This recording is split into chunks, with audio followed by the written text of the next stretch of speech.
Captain Yost Leclerc with the Quebec Port Authority in Canada.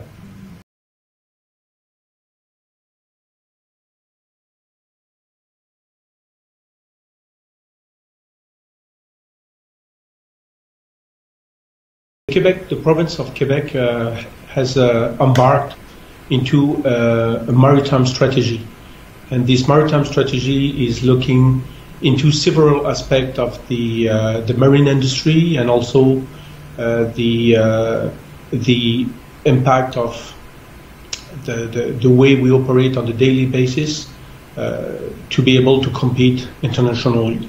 And within the different aspects, there is an environmental aspect which is linked to the climate change. The Port of Quebec,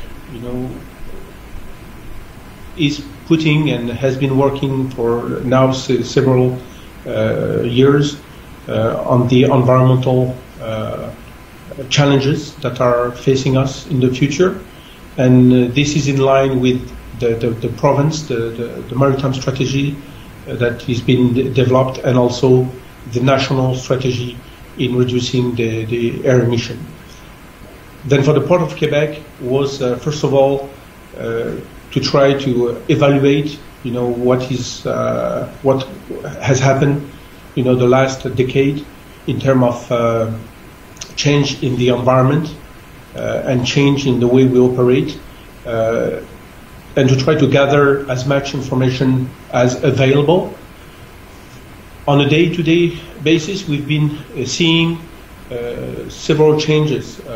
For example, when we talk about the St. Lawrence River, that is part of a main corridor for good transportation between the Great Lakes and the sea. We've seen more often extremes weather in terms of ice coverage, and we were used several years ago to plan on average ice coverage, but we are more and more targeting extreme conditions. And this means, when we talk about ice, it means special requirement in terms of equipment, stronger equipment, more resources on water. So in the port itself, on the land side, with the snow in winter, for example, where we have a situation where we have a lot of snow and we need to be able to operate 24/7. We bought bigger equipment for snow removal. We have also all the planning to get rid of the snow. As you know, there are stringent requirements for snow disposal. Then it was to look for more land available to be able to put the snow. Then, as you can see, all this climate change and all these extremes have made us look at the planning differently, and to really now plan for extreme instead of just an average weather forecast.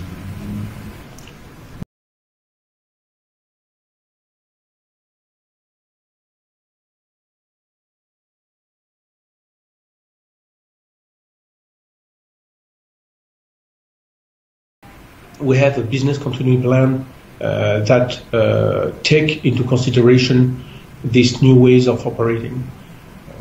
On the water side, more equipment for ice breaking. On the land side, looking at the equipment for the snow removal, looking at equipment to be able to withstand heavy rain. Working with the marine industry also to have resources and equipment to be able to keep the fluidity into the whole system of navigation. We had, for example, we have a more often situation with fog, which require special protocol and procedure of operation, where we build convoy. We've been seeing that more often than before. Then it is also a way to be able to plan for that. Business continuity is also looking at ways to mitigate a situation of heavy snow or heavy ice, and looking at derouting vessel and making sure that they're going to be able to go and to come to a destination safely and securely. And we work that not only at the port level, but with all the actors of the marine industry, including the Canadian Coast Guard, the Pilotage Authority, the tug industry, making sure that we're going to be prepared for the worst. The Port of Quebec has now for several years a sustainable plan that is developed on a yearly basis. We have plans that look 5 years ahead, and the sustainable plan, as you know, look at different aspects. But the environment, it's among the aspect that the plan is covering. And on the environment side, we've been the last 5 years, we've been really putting a lot of effort and resources into air emission reduction, and to be able to do that, we needed to have a clear understanding of what was the picture of the port in terms of air emission. We put several equipment to be able to record on the 24/7 real time to record the air emission in the port jurisdiction. Then all the terminals are equipped with a system that measure the air emission, okay, that the operation generate, and we talk about dust and things like that. We had also working in collaboration with the operators, the terminal operators. We've been also putting in place equipment as water spray, dust cleaners, a lot of equipment also to make sure to reduce and mitigate the dust and the air emission. We are looking for the next 5 years to put in place incentives for a vessel that will burn better fuel. We're going to have economic incentive for the vessel that will come here in Quebec and be cleaner. We have also, from the infrastructure perspective, we have an expansion project. It's a 250 million project, an expansion here in Port of Quebec, and we took into consideration the climate change, like the rise of water levels, the winds, the high winds, the high rains, and we took all that into consideration when we did the pre-feasibility for the new terminal. And we are also taking into account these criteria to review what we have already in place in terms of infrastructure. Then again, talking about climate change is not only for the new and the coming, but it's also for what we have today. Okay. We are looking into that also with the different actors. I was talking about the Canadian Coast Guard, about the pilotage, ensuring that we're gonna still be able to provide safe and secure navigation to and out of the Port of Quebec.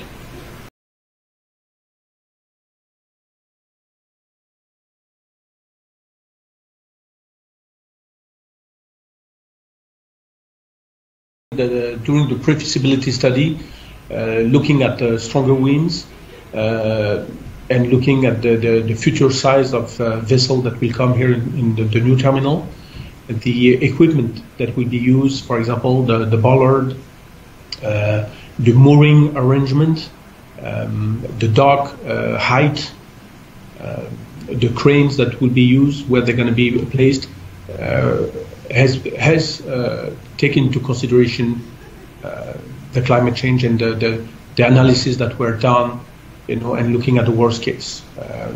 For example, we have strong winds from northeasterly here, and we've been seeing that we had more often stronger winds from that direction. Then everything from a mooring arrangement, from a bollard capacity, from a fendering system. Everything was looked into, taking into account this kind of information.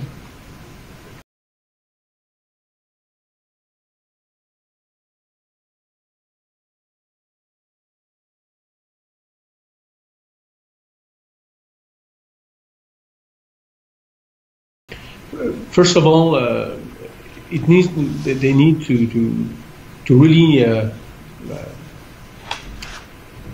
understand, this climate change. But there are already data that is available. I would suggest, to really spend time and try to be more aware of the impact and the way, the adaptive measures that exist already. This is, first of all, it's really to understand, what we talk about when we talk about climate change on the maritime field. And I know that, organizations such as the PIANC has already several groups that are working, make that information available to everyone. There are steps that they can, take.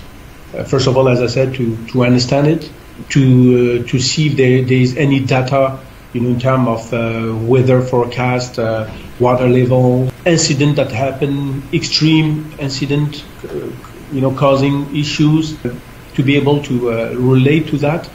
But it's important for the organization to really instill the climate change into their culture. They need to think about it at every step that they do. I was talking about expansion project, day-to-day operation, planning, yearly planning, the 5 years planning. Really looking into that as we do here internally.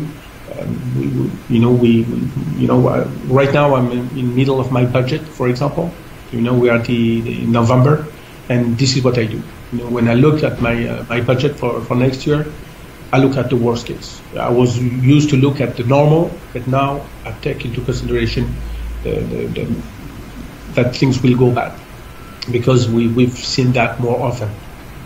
And when they go back, as I said, it's better to be prepared and have the extra plan, the business continuity plan, because yes, you budget for more, but at least you're prepared, because when the thing happens, it's going to cost you more if you were not prepared beforehand. In terms of resources, you're going to be reactive.